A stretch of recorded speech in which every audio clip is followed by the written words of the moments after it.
ज्योतिष में कहा गया है पंचमी माघ मासस्य शनिवारेण संयुता। पंचमी माघ मासस्य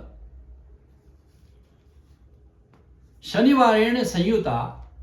तो क्या होगा अगर माघ मास की पंचमी जो इस बार होते हैं शनिवार से युक्त है।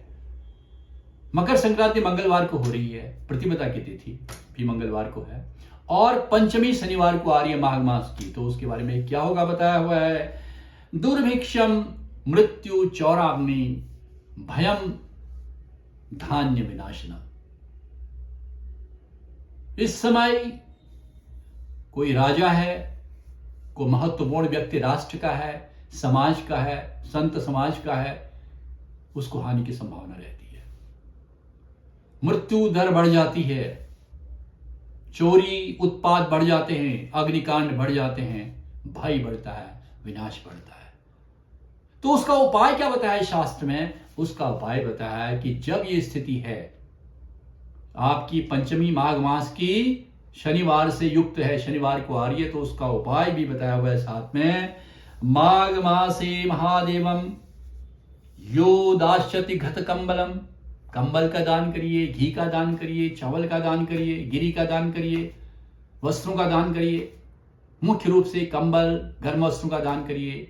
जो भी व्यक्ति मास माह में घी का, कंबल का, वस्त्र का, अन्न का दान करता है, स्वभुक्ता सकलान भोगान, वह सारे भोगों को भोगता है और मोक्ष को प्राप्त करता है। उसको क्या कहते हैं? अंते मोक्षम प्राप्यते। जब उसका अंत काल आता है मोक्ष का मिलता है। तो अर्थात अगर माघ मास आपके पास है, उसमें पुण्य के लिए प्रचुर अवसर आपके पास हैं। स्नान करिए, माघ स्नान का संकल्प लिया है तो उत्तम है, नहीं भी किया है तो प्रातः काल सूर्योदय से पहले उठकर स्नान करिए। और अगर बहुत ठंड लग रही है तो सूर्योदय के आसपास 1 घड़ी बाद 24 मिनट या 2 घड़ी 48 मिनट के अंदर तो स्नान कर ही लीजिए। उसके बाद का स्नान राक्षस स्नान कहलाता है।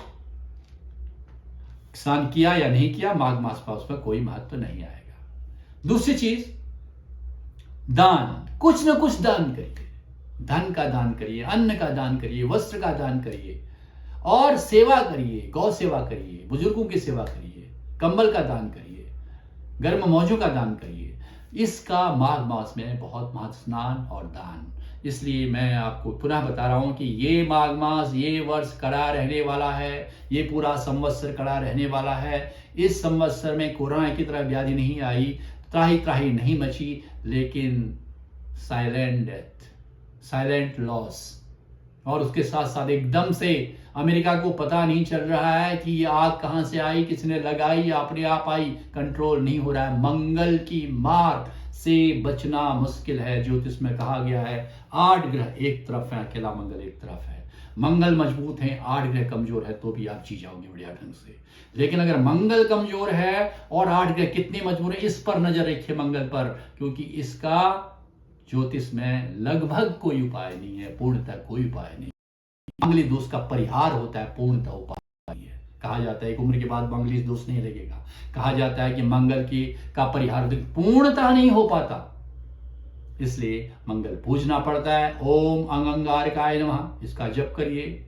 हनुमान जी का हनुमान चालीसा पढ़िए, बजरंग बाण पढ़िए, सुंदरकांड पढ़िए किसी भी तरह से। और उज्जैन में जाके अंगारेश्वर मंदिर में भात पूजन करिए। मैं मंगलनाथ मंदिर की बात से ज्यादा महात्मा अंगारेश्वर मंदिर का दे रहा हूं, जिसको कि मंगल का मूल जन्म स्थान मानते हैं। उज्जैन में भी ये कहा जाता है, कुछ लोग कहते हैं मंगलनाथ मंगल की जन्मभूमि, कुछ लोग कहते हैं अंगारेश्वर है।